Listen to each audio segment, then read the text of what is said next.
This is me Tama Mitra. Welcome back to my another video. আজকে আমি বরিশালের মুক্তিযোদ্ধা পার্কে চলে এসেছি। এখানে আমি অনেক আগে আসতাম, আড্ডা দিতাম, সময় কাটাতাম।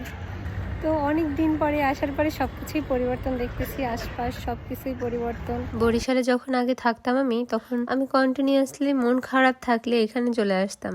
আসলে এখানে আসলে আমার মনটা ভালো হয়ে যেত। এক আকাশ, তারপরে খোলা বাতাস, তার সাথে নদীর ভিউ, আর সামনে দেখতাম এই ক্রেনটা। মনে মনে ভাবতাম কি যদি এই ক্রেনটার মাথায় আমি উঠতে পারতাম। এটা দিয়ে এক্স্যাক্টলি কি কাজ করে আমি জানি না, তবে আমি এটা শুনেছি যদি কোথাও কোনো লঞ্চ ডুবে যায় বা কার্গো ডুবে যায় বা ট্রলার ডুবে যায়, তখন নাকি সেগুলো তুলতে এটি ব্যবহার করা হয়।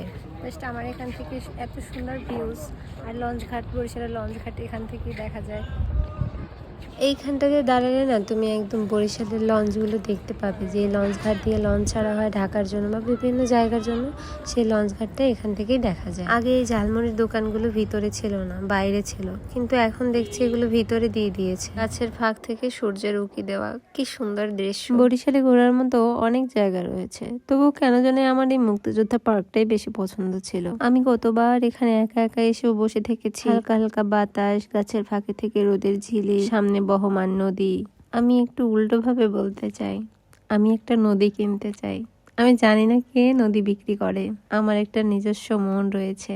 দামের জন্য আটকাতো না, আমার মনটা দিয়ে দিতাম, নদীটা কিনে নিতাম। সবাই জানে নদীর থেকে মনের দাম অনেক বেশি।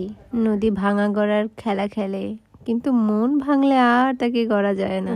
আমি নদীটাকেই কিনতাম, কারণ আমি ভাঙার পরে আবার গড়তে চাই। আচ্ছা, তোমরা কি শুনতে পাচ্ছ জাহাজের শব্দ? আমার না এই জাহাজের শব্দটা খুব পছন্দের। তোমাদের বললাম না, এখানে আমার অনেক স্মৃতি রয়েছে।